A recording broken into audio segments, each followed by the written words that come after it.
정은석입니다. 주택용 태양광 시리즈 세 번째 마지막 시리즈입니다. 첫 번째 시리즈하고 두 번째 시리즈를 보신 분도 계시고 보시지 않은 분도 계실 것이니까 중간중간에 1부와 2부의 핵심 내용들을 잠깐씩 언급을 하겠습니다. 이 세 번째 시리즈에서는 이 주택에 설치되는 3kW 뿐만이 아니고 주택에는 사실은 용량은 없는데 2부에서 제가 말씀드렸죠. 주택에 설치할 수 있는 태양광은 용량의 제한은 없습니다. 하지만 통상 이제 10kW 이내까지 설치하는 이유가 10kW 이상 넘어가는 전기 설비는 좀 각별하게 신경 써야 될 부분도 많고 절차도 복잡하고 비용도 좀 많이 들어가요. 그리고 실제로 주택에서 아무리 큰 주택이라도 10kW 이상의 설비를 설치할 만한 공간이 없습니다. 그리고 또 하나, 주택이 아무리 크더라도 뭐 10kW 이상의 발전 설비를 갖춰야 될 만큼의 그렇게 많은 소비 전력이 없기 때문에, 전기를 그렇게 많이 소비하지 않기 때문에 통상 6kW, 전기를 좀 많이 쓰신다는 분들이 6kW, 그리고 그 이외에 좀 다른 용도, 뭐 어떤 분들은 대규모 수족관들을 많이 가지고 있거나 아니면 뭐 온실 같은 것들을 구축을 하거나 뭐 이러한 이제 남들하고 좀 다른 행태의 전력 소비를 하시는 분들, 그로 인해서 전기가 좀 많이 나오는, 전기 요금이 이제 많이 부담이 되는 이런 분들은 이제 9kW까지들 보통 설치를 하세요. 최근 들어서 뭐 전기 요금이 한 2배, 한 50% 이상 올랐어요. 그러니까 짧게는 한 3, 4년 대비 한 50% 올랐고요. 한 10년 사이에 거의 전기 요금은 한 2배 정도 올랐습니다. 그리고 지금 현재 전기 요금 인상에 대한 얘기들을 이제 계속 하고 있고, 이번에 불발은 됐습니다만 KDN이라고 하는 이제 한전 자회사의 지분을 매각하느냐 마느냐, 그래서 한전을 민영화하느냐 마느냐, 뭐 이런 얘기들이 많은데, 한전과 그리고 KDN은 좀 다른 회사죠. KDN은 한전의 자회사이고 별도의 수익원을 가지고 있으며, 사실은 한전 내에서는 굉장히 알짜 기업이에요. 그런데 23조, 거의 30조가 좀 넘는다는 얘기도 있는데, 이런 한전의 어마어마한 부채를 좀 낮추기 위해서 자산을 매각하는 방법을 고려하는 중에 아주 알토란 같은, 매출은 그렇게 크지 않아요, 한전 KDN은. 그런데 그 KDN의 지분을 이제 민간에 팔아서 한전의 어떤 민영화 같은 것들을 이제 추진하는 거 아니냐. 물론 불발은 됐습니다.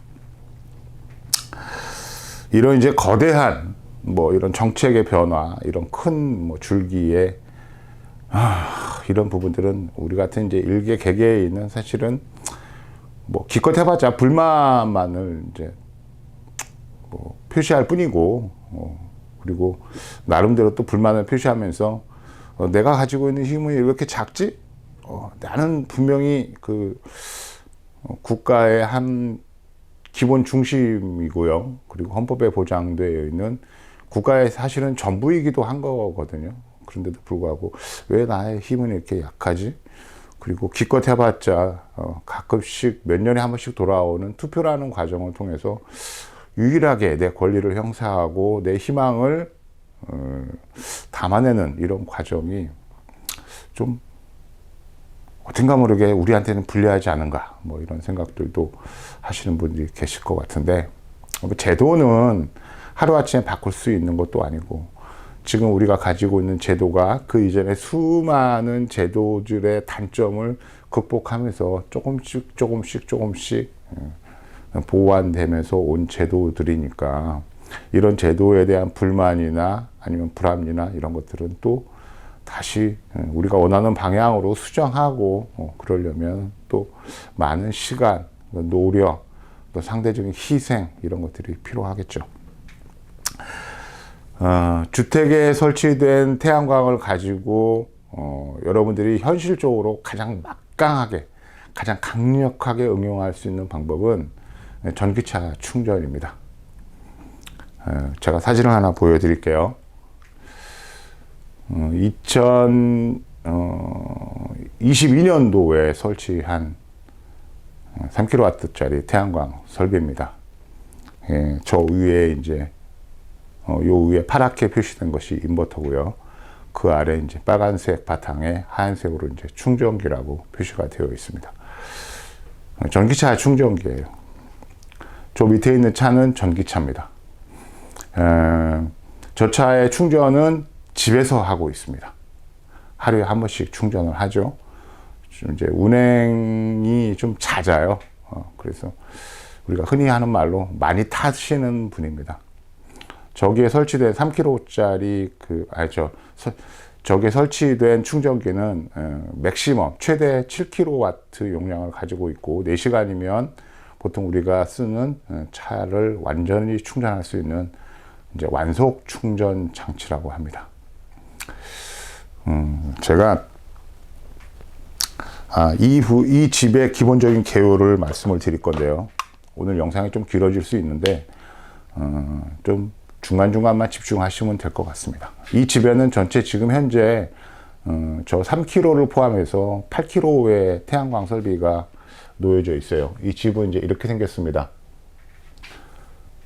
이렇게 생겨 있고 지금 금방 사진에서 본 이 태양광 설비는 여기에 이렇게 설치가 되어 있어요. 8장으로 구축이 되어 있죠. 이게 22년도에 설치가 된 겁니다. 근데 이 집에는 20년도, 그러니까 20년도일 거예요. 20년도에 준공을 하고 나서 옥상에다가 태양 전지판을 5kW짜리 설비를 했어요.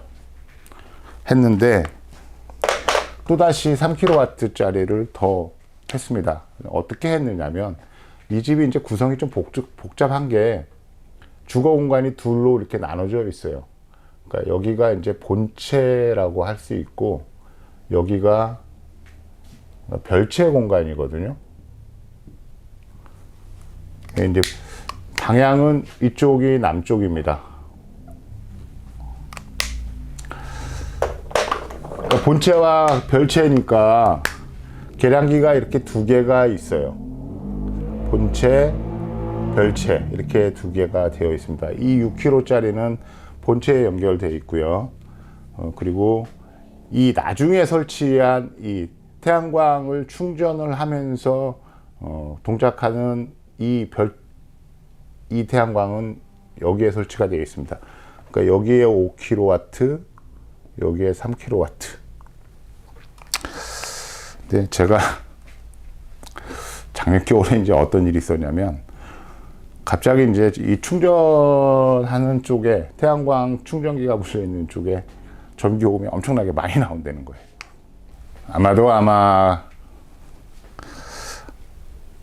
아마도 지금 와서 생각하면 지난 겨울에 날씨가 굉장히 좋지 않아서 일조량이 이렇게 많지 않았으니까 하루에 한 번씩 충전하는 전기차 때문에 이쪽 계량기에 이제 요금이 굉장히 많이 나왔었던 것 같아요.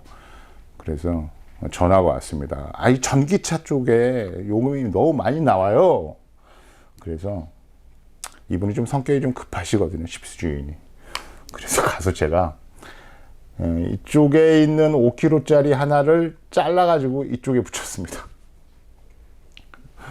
붙였는데 이제 겨울이 지나고 이제 일조량이 이제 많아졌잖아요. 많아졌는데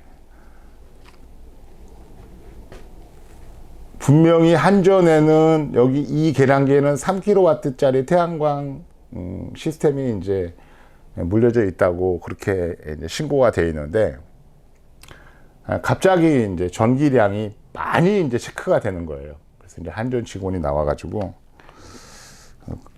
확인을 하다 보니 이게 최초에 신고된 대로 결선이 되어 있지 않다.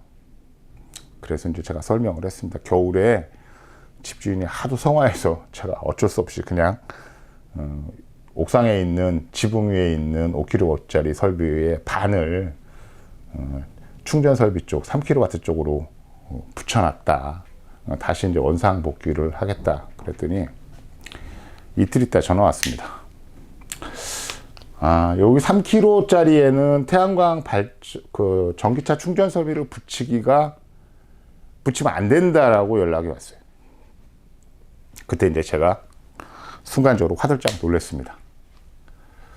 그러면서 하는 얘기가 굳이 전기차 충전기를 쓰려면 전기차 충전기를 5kg 쪽으로 붙여라. 이렇게 이제 한전에서 권고가 왔어요. 그리고 오늘 아침에 갔습니다. 이제 한전에서 지적하는 상황이 뭐냐면 전기차는 기본적으로 전기차 충전기는 7kW예요. 7kW. 시간당 7kW 전기를 씁니다. 그런데 지금 주택용 같은 경우에는 우리가 3kW로 주택용 전기를 알고 있지만 사용할 수 있는 사용량 최대치는 5kW까지 사용할 수 있거든요. 그러니까 여러분들이 현재 살고 계시는 집의 전기는 실제 요금 계약 전기요금 표에는 3kW라고 계약 전력이 표시가 되어 있지만 5kW까지는 사용할 수 있는 거예요. 그런데 5kW가 되면 태양광을 이용해서 전기차 충전 설비를 할 수가 없어요.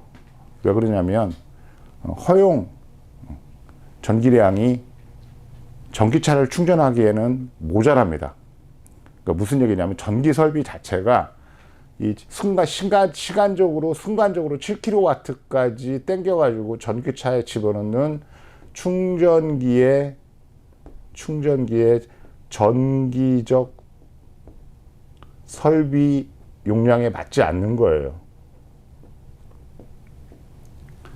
충전기의 전기적 설비 용량에 맞지 않는 겁니다. 그래서 제가 갑자기 이제 그런 생각이 들었어요. 내가 왜 이런 실수를 했지? 라는 생각이 이제 번뜩 들었습니다. 왜냐하면 주택에다가 3kW짜리 태양광 설비를 그래도 꽤 해왔는데 왜 그냥 이렇게 3kW에다가 전기차 충전 설비를 했지? 라고 생각을 하면서 뭔가 잘못되었다 해서 오늘 아침에 가서 이 옆에다가 다시 3kg를 더 늘리기로 했습니다. 그러면 이제 이쪽의 계량기가 이제 6kg로 증설이 되겠죠? 6kg로 증설이 될 거예요. 그러면 효과적으로 전기차 충전 설비를 할 수가 있습니다. 전기차 충전은 제가 그냥 간단하게 왜 태양광을 통해 가지고 전기차를 충전하는 것이 효과적인지 설명을 드릴게요. 자, 3kW 태양광은 월간 300에서 한 400kW 정도를 만들어요. 이게 이제 월간 이제 생산량입니다. 생산량.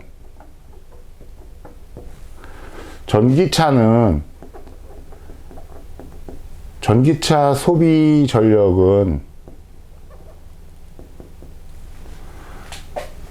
통상 하루에 매일매일 100km씩을 다니시는 분들은 그렇게 많지 않아요. 100km를 다닌다 하루도 10km거든요. 그런데 그러니까 100km를 다니게 되면은 전기차는 소비 전력이 한 10에서 15km 정도가 필요해요. 그런데 그냥 하루에 한 200km 정도를 이제 운행을 한다고 쳤을 때, 직장을 다니시는 분들은 20일 정도 운행을 하실 거고요.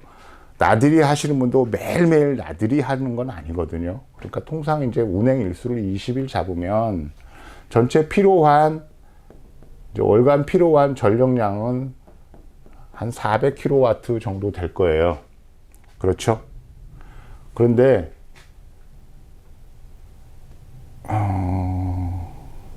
4000kW 정도 될 거예요.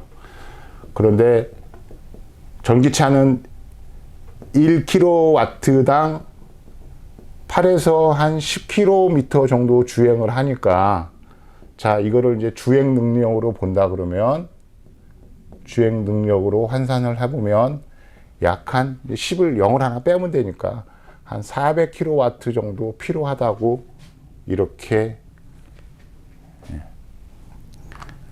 결론을 낼 수 있습니다. 결국은 그러니까 이 부분이 조금 복잡하긴 합니다만 그냥 간단하게 얘기해서 3kW짜리 태양광이 하나가 그냥 기본적인 전기차가 한 달 동안 운행할 수 있는 전력을 거의 1대1로 맞춰준다고 하는 부분이에요. 그러니까 이 부분 때문에 태양광을 이용을 하면 전기차를 내 집에서 편안하게 충전을 할 수 있겠다라고 생각을 하면 됩니다. 근데 이제 문제는 제가 아까 잠깐 실수했다고 하는 부분이 뭐냐면, 우리가 쓰는 전기차 완속 충전기를 써야 되거든요.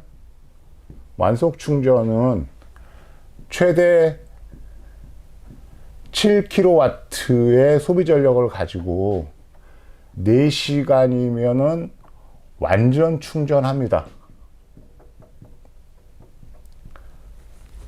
그러니까 이제 이 4시간 완속 충전이라는 말이, 퇴근하고 집에 와서 그냥 플러그를 꼽아 놓으면 다음날 아침에 출근할 때는 차가 완전하게 충전이 돼 있는 상태니까, 경쟁이 만약에 이게 된다 그러면 경쟁이 편리할 거예요. 그렇겠죠? 그런데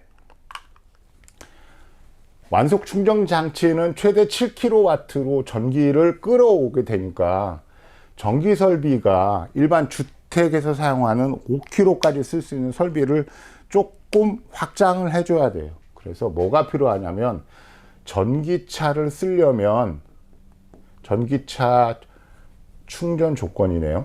충전 조건이 뭐냐면, 자, 한전하고 계약 전력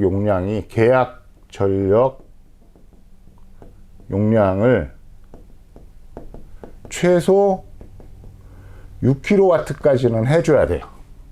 계약 전력 용량을. 그러면, 자, 주택은 3kW잖아요. 그런데 최대 5kW까지 설치할 수 있잖아요.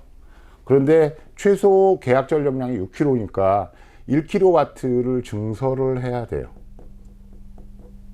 자, 이 증설하는 과정이 어떻게 되어 있냐면, 태양광을 2세트 설치하면 됩니다.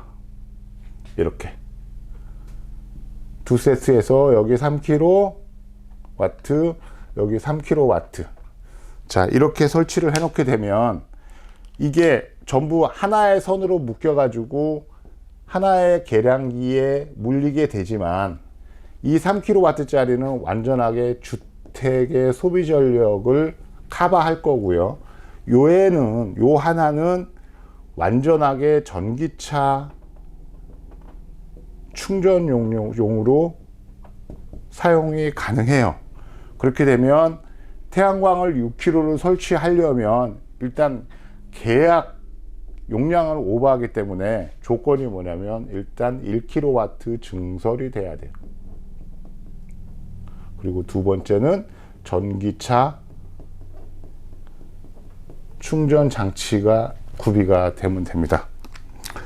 제가 2부에서 이제 잠깐, 1, 2부에서 잠깐 이제 말씀을 드렸는데, 보통 전기차를 이제 집에서 충전하는 방법은, 한전으로부터 전용 라인을 이제 받아서 별도의 계량기를 설치하고 전기차를 충전하는 방식이 있는데, 설치비가 굉장히 비싸고요. 요금도 굉장히 비쌉니다.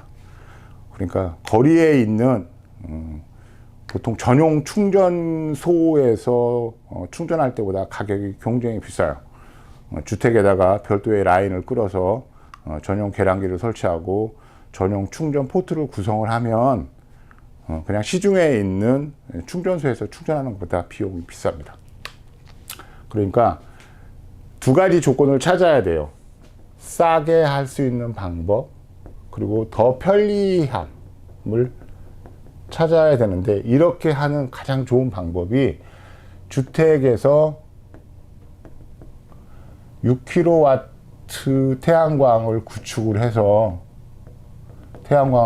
해서 이걸 가지고 전기차를 충전을 하면 되는 거죠. 이러면 간단하게 끝납니다. 그래서 제가 1부, 2부에서 만약에 저희를 통해서 이제 태양광을 설치를 하고, 그 설치된 태양광을 이용해서 전기차의 충전 설비까지를 같이 갖추고 싶다라고 말씀을 하시면, 이 전기차를 충전하려면 충전기가 있어야 되고요. 그리고 전기 설비가 되어야 되겠죠. 요 두 개를 합해서 대략 한 65만 원 정도의 아주 염가로 뭐 이 두 개 하면 사실은 여기서 남는 금액은 하나도 없어요. 근데 왜 이게 이제 가능하냐면 어차피 태양광을 설치하면서 공사를 같이 하게 되니까 약 한 1시간 정도 걸리거든요. 충전기하고 충전기에 붙이는 전기 설비까지 이제 하는 것이 한 시간당 한 시간 정도 걸리기 때문에 이런 부분들을 같이 서비스를 해드릴 수 있다고 얘기를 하는 거예요. 오늘은 이제 주택의 태양광을 가지고 이제 어떻게 응용할 수 있느냐. 현실적으로 지금 현재의 제도하에서 주택에다가 태양광을 내 집에 쓰는 생활 전기를 커버할 수 있는 3kW짜리를 하나 설치를 하고 그리고 전기차 충전용으로 3kW짜리를 하나 더 설치를 해서 전기차를 충전을 하게 되면 뭐 태양광 설치 비용이 뭐 그래도 꽤 비싼 편이죠. 비싼 편이라 하더라도 전기차도 역시나 뭐 1, 2년 타고 바꾸는 것도 아니고 앞으로는 더더욱 전기차가 주류 자동차가 될 것이기 때문에 전기차의 사용은 앞으로 계속 지속된다고 봤을 때 실제로 한 4년 정도, 4년도 가지 않아서 아마 이 그 3kW 태양광 설비를 하나 더 추가하는 비용이 회수가 되지 않겠느냐라고 생각하는 거고요. 두 번째는 사실은 굉장히 편리하기 때문에 그렇습니다. 그러니까 내가 몰고 다니는 차가 이거 뭐 배터리가 거의 다 되는데 집에 가다가 이거 충전소를 들려야 되나? 아니면은 이제 모레 어디를 가야 되는데 이 차를 내일쯤은 또 충전소를 들려갖고 충전을 해야 되겠네. 물론 충전소에서 걸리는 시간이 뭐 최대 걸려봤자 한 1시간 정도 걸리는데 사실은 굉장히 귀찮고 또 번거롭고 그렇잖아요. 그런데 그냥 내 집에서 편리하게 아무 때나 충전할 수 있다면 이거는 사실은 이 편리함이라고 하는 건 돈으로 못 바꾸는 거죠. 그렇죠.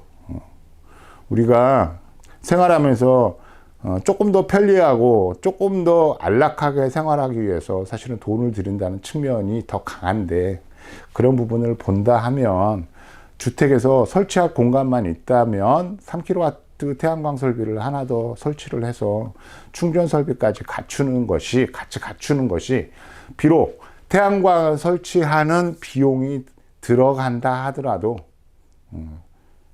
그 이상의 여유와 그 이상의 편리함, 그 이상의 만족감을 줄 수 있습니다. 그래서 여기 잠깐 저희가 지금 2024년 4월 기준으로 해서 저희가 그 태양광을 얼마에 설치를 해드리는지를 다시 한번 안내를 해드릴 건데요. 이 표에 의하면 그냥 완전한 국내산 같은 경우에는 3kg 기준으로 해서 한 320만 원부터 시작하면 되고요. 현장에 따라서 조금씩 다르니까 320만 원이 딱 고정된 가격은 아닙니다. 뭐 제가 이제 이런 걸 하고 나서 현장에 가면 여러 가지 제반 조건이 있어서 좀 추가하려고 하면 무조건 그러지 말고 그냥 그 가격에 해줘 이렇게 말씀하시는데 절대로 저희가 그 부분을 이제 물러서지 않습니다. 왜냐하면 이렇게 공사해 갖고 남는 금액이 너무나 작기 때문에 저희가 양보할 수 있는 부분이 사실은 없어요. 그러니까 하고 이제 처음부터 태양광이 없는데 어차피 할 거 전기차 충전을 할 수 있는 6kW 설비까지 하게 됐을 때 6kW 설비를 처음에 하게 될 때는 이렇게 한 590만 원 이게 최소 금액이에요. 600만 원 대충 아마 전기차 충전 설비까지 같이 하게 되면 한 600에서 610만 원 정도 될 것 같아요. 제가 생각했을 때 뭐 그 정도 비용은 들어가야 된다고 생각을 합니다. 그리고 저희도 그 정도 비용은 받아야 돼요. 왜? 먹고 살자고 하는 일이잖아요. 봉사하는 일이 아니니까. 제가 이렇게 겪어보면 가격 흥정을 좀 하잖아요. 근데 의외로 장사하시는 분들은 가격을 잘 깎지 않습니다. 좀 깎으려 하다가도 좀 어렵습니다. 좀 이해를 좀 해주세요. 그러면은 더 이상 얘기하지 않습니다. 근데 장사하고 상관이 없이 돈을 버시는 분들 있죠. 이런 부분은 무조건 깎으려고 그래요. 아마도 어딘가 모르게 많이 남겨 먹거나 하여튼 뭐 깎아도 된다고 하는 이제 그런 관행들, 뭐 이런 관성들이 있는 것 같은데, 그래서 사실은 가장 좋은 고객은 뭐 사업을 하시거나 장사를 하시는 분이 우리가 이렇게 가격적인 부분 가지고 흥정하기에는 굉장히 좋다는 거. 왜냐면 이심전심이라고 그럴까요? 뭐 그렇고요. 그 다음에 이제 집에서 이제 그 태양광을 가지고 3kW짜리 태양광을 가지고 현실적으로 지금 현재 상태에서 가장 완전하게 법적으로 아무 문제 없으면서 또 가장 강력한 효과를 가질 수 있는 이 응용 방법은 전기차를 충전하는 겁니다. 그 다음에 이제 앞으로 그러면 이제 주택의 태양광들은 이제 어떻게 변할 것인가라는 부분들을 이제 한번 살펴볼게요. 이 주제가 좀 복잡하긴 한데, 이게 이제 앞으로의 뭐 제가 이제 발전이란 말을 되게 싫어하는데 그냥 발전이란 말을 안 쓸게요. 앞으로 이제 변화 방향이라고 그럴게요. 제가 발전이란 단어를 왜 싫어하는지는 언젠가는 얘기를 하게 될 건데, 변화 방향. 이건 아마 기술적으로도 그렇고 사회적으로도 아마 필요한 부분인 거고, 금방 이제 가시화 될 부분이고요. 여러분들도 조금 있으면은 특별하게 이렇게 낯설은 개념이 아닌 것처럼 이렇게 금방 유행이 될 건데,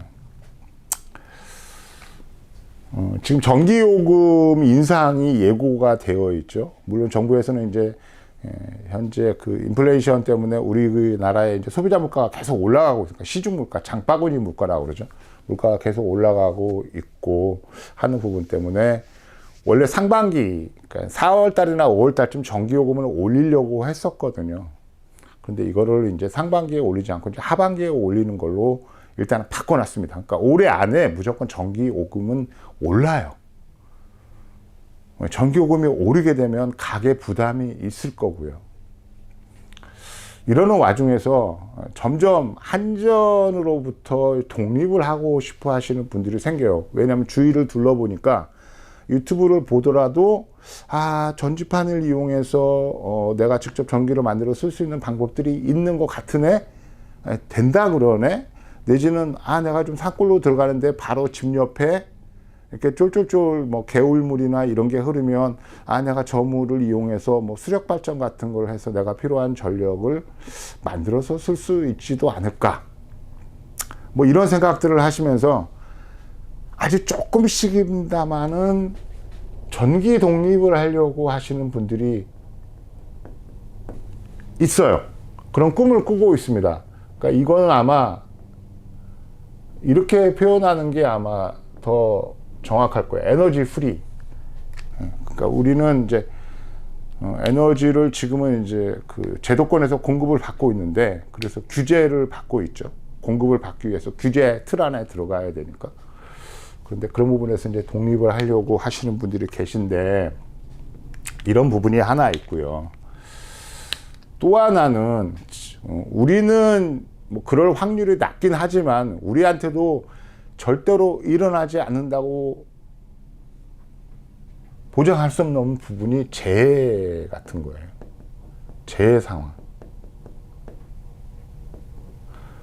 재해 상황이 와서 우리 집이 뭐 폭삭물에 잠기고 우리 집이 무너지고 날아가고 이런 게 아니고요. 강력한 이런 뭐 대규모 재해 상황이 벌어지면 일단 길거리에 쭉 늘어서 우리 집까지 전기 에너지를 보내주는 한전의 전력망 자체가 망가질 가능성들이 있습니다. 그래서 전기가 이제 공급이 안 될 수 있는 가능성들이 굉장히 많은 거예요. 우리 집에 전기가 공급이 안 되면 굉장히 불편하죠. 근데 결정적으로 뭐가 문제가 되냐면 전기가 멈추면 물도 공급이 안 돼요. 물이 공급이 될 것 같죠. 여러분들은 그냥 전기하고 물은 뭐 상관이 없을 거라고 생각하지만 실제로 수원지부터 시작해서 우리 가정집까지 전기를 보내주는 이런 과정에도 중간중간에 펌프장이 있어요. 가압 펌프장들이죠. 전부 다 전기로 동작을 합니다. 이 가압 펌프장에 전기가 끊어지면 전기가 공급되지 않으면 우리 집에 물이 나오지 않아요. 나는 그런 물을 쓰는 게 아니고 우리 집에는 별도의 지하수정을 갖고 있어서 물을 직접 쓰고 있다 하더라도 전기가 공급되지 않으면 펌프가 동작하지 않기 때문에 물을 쓸 수가 없어요. 이런 상황에 대비해서 집에 설치되어 있는 3kW짜리 태양광 설비를 가지고 비록 한전에서 전기가 끊어져도 나는 전기를 쓸 수 있지 않을까? 가능한데? 라고 하는 생각을 하시는 분들이 계셔요. 그런데 현재로서는 되지 않습니다. 현재로서는 되지 않는 이유가 뭐냐면 이런 것들이 가능하게 하는 장치가 없어요. 장치가 현재 없습니다. 현재 인버터라고 하는 것들은 전부 다 개통 연계형이에요. 무슨 얘기냐면 한전에 220V AC가 연결이 되어 있어야지만이 인버터가 동작하는 방식이에요. 얘를 그래서 개통 연계형이라고 합니다. 그런데 이렇게 전기를 독립적으로 사용하든가 어떤 재해 상황에서 한전의 전기가 끊어졌을 때도 내 집에 있는 3kW짜리 태양 전지판은 햇빛만 있으면 무조건 전기를 생산을 하니까 거기서 나오는 DC, 직류 전기를 집에서 쓰는 220으로 바꾸기만 하면 되는 거거든요. 이랬을 때는 이제 개통 연계형이 아니고 독립형 인버터라고 합니다. 이게 우리나라 태양광 초창기에는 독립형 인버터가 있었는데 시장에서 전혀 팔리지가 않고 실제로 필요한 곳들이 거의 없으니까 독립형 인버터가 이제 금방 사라졌죠. 중국의 알리익스프레스나 아니면은 요즘에 이제 뭐라 그래요? 테무?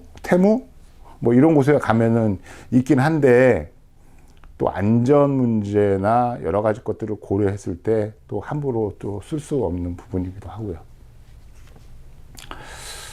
그래서 제가 생각했을 때는 이런 이제 독립형 인버터가 존재해야 되는 시점이 됐다고 생각을 해요. 실제로 아마 막상 이제 상품을 출시를 하고 홍보를 하면 이런 이제 전기 독립 욕구를 갖고 계신 분들이 이런 제품들을 쏠쏠찮게 소비하지 않을까. 저는 그렇게 생각하고요. 그리고 이런 재해 상황 같은 것들을 가정을 해서 이런 설비를 집안에다가 병행으로 구축하는 집들도 생길 거라고 생각합니다. 물론 이런 독립형 인버터에는 여기에 이제 필수로 붙어야 되는 게 배터리 설비가 같이 붙어야 돼요. 이 배터리 설비의 용량은 내가 전력을 소비하는 양에 비례해서 배터리 용량을 결정을 해야 되기 때문에 주택에서 뭐 예를 들어서 100A짜리 배터리가 몇 개 있어야 된다라고 이렇게 딱 정할 수는 없습니다. 왜냐하면 나는 생각했을 때 이런 재해 상황이 오면 하루 만에 재해 상황이 끝날 것 같아. 그러면 하루만 버티는 배터리 용량을 가지면 되고요. 아니면 이틀 갈 것 같아. 그러면 이틀 정도 버틸 수 있는 배터리 용량을 가지게 되고요. 만약에 이틀이 지났는데도 날씨가 안 좋아서 태양광이 효과적으로 발전을 못 해가지고 전기를 효과적으로 많이 못 만들어줬어. 그러면 3일은 가야 되는 거잖아요. 그러면 3일 동안 버틸 수 있는 배터리 용량 같은 것들을 생각을 해야 되니까 이 배터리 용량은 딱 얼마라고 이렇게 딱 정할 수는 없어요. 분명히 그런데 지금 현재 점점점 이런 이제 사회적인 욕구들이 생기고 있고, 그리고 앞으로가 뭐 제가 하는 말에 대해서 이제 좀 반발한다고 그럴까요? 아니면 이제 찬성하지 않는 분도 계실 건데, 지금 우리가 가는 이 현재가 기존에 우리가 사용했던 석탄, 석유, 가스라고 하는 지하 자원을 이용해서 만들어진 전기를 계속 사용해 왔는데, 이 전기를 지금 이제 태양광이나 풍력 등 1차, 그러니까 자연 상태에서 고갈의 위험 없이 그냥 무한정으로 쓸 수 있는 에너지를 좀 바꾸려고 하는 대변혁 중이거든요.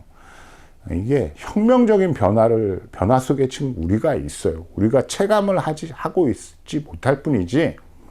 그리고 이 변화는 이미 시작됐고요.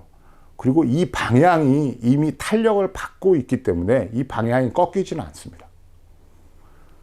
이 부분은 사실은 우리 사회가 모두가 좀 관심을 가지고 같이 또 동참해 줄 필요도 있고요.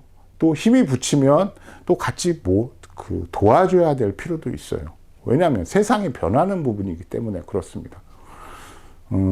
산업사회 200년 동안에 몇 번의 그 부가가치를 창출하는 새로운 이제 블루오션, 그러니까 신세계가 열리는 기술적인 변곡점이나 뭐 이런 것들이 계속 있어 왔잖아요.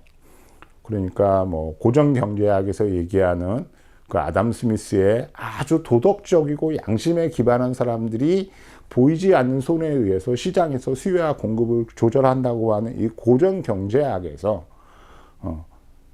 인간의 활동은 항상 도덕적일 수가 없으니까 자본은 또 형성이 되게 마련이고, 그런 또 자본들이 또 다시 강성해져서 예전에는 노동 가치나 아니면 자본의 가치 뭐 이런 것들이 더 중요시 되었는데, 현재 오늘날에는 어떤 그 노동의 가치라든가 아니면 뭐 재료 설비의 가치 내지는 재료 설비가 유치한 토지의 가치 이런 게 문제가 아니고, 그냥 오로지 돈이 돈으로서 새끼를 치는 그런, 이제 쉽게 해서 돈의 이제 황금기라고 표현할 수 있을 거예요. 이것이 이제 흔히 말하는 신자유주의라고 하는 이제 뭐 이런 걸로 인해서 고전 악파가 이제 뒤로 물러나고 밀턴 프리드만을 이슈한 이제 자유주의, 그러니까 화폐경제라고 얘기하는 거예요. 또 이런 틈에서 여러분들이 관심을 갖고 계시는 비트코인 같은 이제 가상화폐도 탄생을 하게 되는 거고요. 그런데 지금은 이렇게 여러 가지 변화들이 연속적으로 계속 진행이 되고 있는데, 이런 변화를 유도하는 사실은 가장 기본적인 변화가 이 에너지가 변화하는 거예요. 이런 속성을 얘기해 주는 사람들이 거의 없어요. 이 에너지의 변화는 사회를 통째로 바꿉니다. 인간 생활을 완전히 바꿀 거예요. 감히 말하건대 2050년까지 넷제로를 달성해서 우리가 기후위기를 성공적으로 돌파한다 그러면 2000년부터 시작해가지고 2050년까지 한 50년 동안에 만약에 우리가 에너지를 화석 기반에서 신재생 에너지를 중심으로 하는 이런 2차 에너지에서 1차 에너지로 바꾸는 이런 과정을 성공적으로 수행해서 기후위기를 넘어갈 수 있다 그러면, 이거는 인간의 역사에서 아마 대전환이라고 이렇게 가치를 부여받을 겁니다. 지금 우리가 그런 한 가운데 있는 거거든요. 그러니까 에너지가 변하니까, 에너지가 변하면 현재 상태, 변화하는 현재 상태도 있을 뿐더러 에너지가 변하면서 추구하는 이 방향이 있어. 이 방향 때문에 지금 모든 것들이 엉망이 돼가고 있는 거잖아요. 제가 좀 영상이 길어지니까 이런 얘기는 좀 안 하려고 하는데, 얼마 전에 잠깐 그 논란이 됐던 상온에서의 초전도 물질에 대한 논란이 좀 있었죠. 근데 저는 이제 전문적으로 이과 출신도 아니고요. 전 이과 출신 아니고 전 문과 출신입니다. 문과 출신이고, 그러니까 단지 그냥 어떤 이론적인 베이스나 뭐 이런 걸 가지고 말씀을 드리는 게 아니고 상식적인 수준에서 얘기하는 거거든요. 지금 200년 동안에 우리 이 산업 사회라고 그러죠. 산업사회의 어떤 개가라고 표현할 수 있을 거예요. 이거는 사실은 물질의 속성을 파악해서 이 속성으로 인해서 우리가 얻을 수 있는 어떤 것을 계속 획득한 시대라고 보면 돼요. 물론 약간의 물질을 좀 우리가 흔히 말해서 가장 쉬운 개념으로 도핑이라고 이렇게 얘기하는 물질의 성질을 약간 변형시키는 뭐 그런 과정들을 이제 지금도 많이 사용을 하고 있지만, 이 상온에서의 초전도체 물질은 물질이 가지고 있는 성격 자체를 완전히 다른 성격으로 바꿔버리는 거거든요.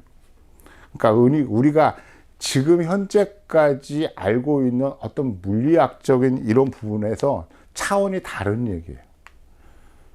자, 한 차원에서 다른 얘기로, 그러니까 완전히 다른 부분으로 이렇게 이행을 하는 과정이라는 게 얼마나 어려운지는 제가 구구절절하게 설명을 드리지 않아도 충분하게 이해하실 거예요. 물론 제가 상온에서의 초전도 물질이 불가능하다 이렇게 얘기하지 않습니다. 언젠가는 될 거예요. 하지만 이런 개가, 이런 성취, 이런 부분들은 쉽게 예상하고 쉽게 낙관할 수 없는 겁니다. 뭐 항상 이제 신재생 에너지 얘기가 나오고, 그리고 에너지의 고갈 내용, 그 다음에 원자력 발전소의 위험성 때문에 어쩌고저쩌고 하면서 나오는 게 늘상 이제 하는 게 핵융합이거든요. 핵융합인데, 적어도 제가 판단했을 때, 자, 우리는 태양계 안에 살잖아요. 우린 태양계 안에 속한 지구에 살죠. 우리가 지금 이룬 모든 과학적이고 그리고 기술적인 부분들은 지구 안의 영역에서 지금 만들어낸 겁니다. 근데 핵융합은 이게 확장이 돼야 돼요. 지구를 넘어서. 태양계라고 하는, 그러니까 쉽게 해서 우리는 지구라고 하는 이 지구 질서 안에서 끊임없이 뭔가를 해오면서 성취를 이만큼 해왔는데, 이 핵융합 같은 경우는 이 지구라고 하는 질서를 넘어서 태양계의 질서 쪽으로 넘어가야 되는 부분이에요. 그러니까 태양계의 질서를 우리가 가져올 정도의 어떤 능력을 겸비해야 되는 거거든요. 이게 쉬운 일일까요? 불가능하다고 얘기하는 게 아니에요. 쉽지 않은 일이라고 얘기하는 겁니다. 그러니까 유튜브나 여러 가지 그 소식들을 보면 마치 이런 것들이 금방 달성될 것처럼 이렇게 그 얘기들을 많이 하는데 정말 어렵다는 점. 그래서 모든 나라들이 뭐 핵융합이나 아니면 상온에서의 초전도체 물질을 만약에 둘 중에 하나라도 얻게 되면 에너지 문제는 그냥 끝나버립니다. 에너지 문제는 신경 쓸 필요가 전혀 없어요. 오히려 현재 에너지 갖고도 지구상에 필요한 에너지보다 훨씬 더 많으니까 남게 될 거예요. 그러면 에너지 문제는 그냥 그대로 끝나버립니다. 그런데도 불구하고 상온에서의 핵융합이나 아니면 초전도체 물질들을 계속 연구는 하고 있지만 현실적으로는 어떻게 돼요? 태양광이나 풍력 같은 것들에 대해서 계속 투자하고 이것이 우리가 가야 될 길이고 이거 아니면 답이 없다라고 계속 얘기하는 건 뭐냐면, 지금 현재 태양광이나 풍력 같은 신재생 에너지를 사용하는 것이 현실적으로 가능하고 단지 투자만 하고 사회적으로 합의만 이루면 얼마든지 할 수 있는 것이기 때문에 그렇습니다. 상온에서의 그 초전도 물질이나 아니면은 핵융합 발전 같은 것들이 불가능하다고 얘기하지 않아요. 되면 정말로 좋죠. 저도 엄청나게 바라는 겁니다. 나노 정말로 바라는 것이기도 하고요. 그런데 저런 것들이 그냥 단순하게 어떤 기술적인 수준으로 어느 정도 수준까지 성공을 하는 거는 별로 의미가 없어요. 그거는 과학적인 의미는 충분히 부여할 수 있지. 그래서 뭐 노벨 물리학상, 노벨 화학상 이런 것들을 줄 수 있어요. 하지만 실제로 그런 것들이 세상을 바꾸려면 보편화가 돼야 되는 거잖아요. 자, 지금 현재는 기술적인 수준도 거기까지 실제로 충분하지 않은데 벌써부터 보편화까지도 한다면 이건 너무 성급한 거죠.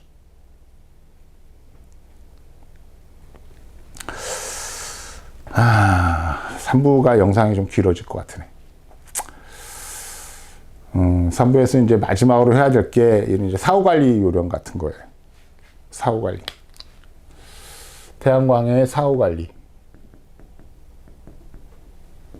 첫 번째 따져봐야 될 게 관리 주체. 관리 주체는 소유주죠. 이건 뭐 정부에서 보조를 받았든 내가 사비를 구축을 해서 태양광을 구축을 했든 뭐 소유주한테 있습니다. 그러면 이제 소유주는 어떻게 확인하느냐? 최소 일주일에 한 번 정도 시스템이 정상으로 동작하는지를 육안으로 확인을 하는 방법밖에 없어요. 왜냐하면 여러분들이 전문 전기 계측기를 이용해서 뭘 할 수 있는 전기적인 능력을 갖추기도 힘들고, 실제로 전기라는 게 눈에 보이지 않는데도 보이지 않는 어마어마한 파워거든요. 근데 그 파워가 굉장히 위험한 파워입니다. 그러니까 모든 사람들이 전기 설비는 다 두려워하죠. 비록 내 집에 태양광을 구축했다 하더라도 여러분들이 할 수 있는 건 거의 없어요. 그래서 일주일에 한 번 정도 어떤 걸 확인해 주면 되냐면, 태양광 인버터라고 하는 이 핵심 장비, 그러니까 중요 전력 변환 장치가 정상으로 동작하는지 안 하는지, 간단하게 얘기해서 태양광 인버터에 파란불이 들어와 있는지 안 들어와 있는지 그거만 확인하면 되고요. 제가 이제 파란불이 들어와 있는지 확인해 달라 그러면 가끔 이제 저녁 나절에 전화가 옵니다. 아, 우리 집 태양광 인버터가 빨간불 들어왔어요. 내지는 아무 불이 안 들어오는데요. 그럴 때는 이제 뭐냐면, 지금 현재 시중에 유통되고 있는 인버터는 저녁 시간에 완전히 꺼집니다. 왜냐하면 이 기계가 동작하는 전류를 한전에서 연결되어 있는 한전 전력을 사용하는 게 아니고 태양 전지판에서 나오는 전기를 사용하는 거니까, 밤이 돼서 태양 전지판이 더 이상 발전하지 않으면 이 기계도 완전하게 꺼져버려요. 그러면 가끔씩 이제 초저녁에 태양광 인버터에 빨간불이 잠깐씩 들어오는 이유는 뭐냐면, 태양 전지판에서 전기가 충분하게 공급이 되지 않으니까 동작 오류가 잠깐 일어나는 겁니다. 그러니까 만약에 문득 초저녁에 태양광 인버터를 봤는데 빨간불이 들어와 있는데, 아, 지금 이제 해가 넘어갈 때구나, 그러면 다음날 해가 떴을 때 다시 한번 확인을 해주는 겁니다. 일주일에 한 번 정도는 시스템을 한번 정상인지 잘 동작하는지 확인할 필요가 있고, 두 번째는 AS 망에 대한 AS 망의 신뢰 같은 건데요. 실제로 대한민국에는 이제 아주 잘 되어 있는 AS 망이 없어요. 제조회사가 그 워런티 기간, 보증 기간 안에 제품에 대해서 적절하게 대응을 하고 있습니다만 현실적으로 없고요. 그리고 필드에 있는 태양광에 관련된 사람들도 사실은 태양광 전체 시스템에 대한 이해도가 제가 보기에는 굉장히 충분하지 않아요. 충분하지 않습니다. 근데 이제 여러분들이 기대해야 될 거는, 저희가 2015년부터 AS를 전문적으로 하고 있는 업체라는 거. AS 전문 업체예요, 저희가. 그리고 앞으로 한 4개월 후에는 전문적으로 이제 여러분들하고 이런 휴대전화를 통해서 여러분들 설비하고 우리가 이렇게 AS 하는 부분들을 이제 좀 더 쉽게 연결할 수 있는 플랫폼을 하나 준비를 하고 있다는 점을 말씀을 드릴 거고요. 뭐 이 정도까지밖에 얘기를 못 하겠습니다. 그리고 중요한 거는, 태양광 인버터는 아주 중요한 기계이긴 하지만 전체 태양 한 30년 정도 태양 전지판의 수명에서 본다 그러면 태양광 인버터는 한 2번 정도 교체를 해줘야 되는 소모성의 성격을 갖고 있다는 것도 잊지 말았으면 좋겠습니다. 자, 주택에 설치되는 태양광 3kg를 가지고 세 번의 기회를 나눠가지고 3부작 시리즈를 이제 마감을 하려고 합니다. 저희 방송이 여러분들에게 분명하게 도움이 되었으면 하는 바람이 있고요. 그리고 아마 다음 시리즈에서는 지금 현재 태양광 전체, 그러니까 주택을 넘어서 과연 이 우리나라의 태양광을 중심으로 한 어떤 그 새로운 전력 패러다임 변화, 그러니까 쉽게 해서 이런 거예요. 그냥 간단하게 해서 우리나라에서 아리백, 태양광을 이용해서 아리백이 가능할까? 이런 부분들을 한번 들여다보려고 합니다. 그래서 아마 제목이 아리백 정말 가능해? 이런 이제 영상의 제목이 될 것 같아요. 그런 영상도 좀 관심을 가지고 봐주시길 바라겠습니다. 제가 봤을 때는 아리백이 불가능하지 않습니다. 가능합니다. 그래서 여러 가지 사회적인 반발이 있고, 나름대로 국내의 어떤 원자력에 대한 기대 같은 것들 때문에 이것들이 이제 방해 요인 내지는 넘어야 되는 허들로 동작을 하고 있는 건 사실이긴 합니다만, 제가 판단했을 때는 국내의 어떤 조건에서 봤을 때 태양광을 이용한 아리백도 가능하고요. 오히려 태양광을 이용한 아리백을 구축을 하면서 아리백을 충족시키는 과정에서 새로운 뭐 블루오션까지는 아닙니다만 여러 가지 새로운 생산 기회들, 그러니까 이익을 창출할 수 있는 기회들이 생기지 않을까, 그런 생각을 하면서 다음 시리즈를 준비를 해보도록 하겠습니다. 시청해 주셔서 대단히 감사합니다.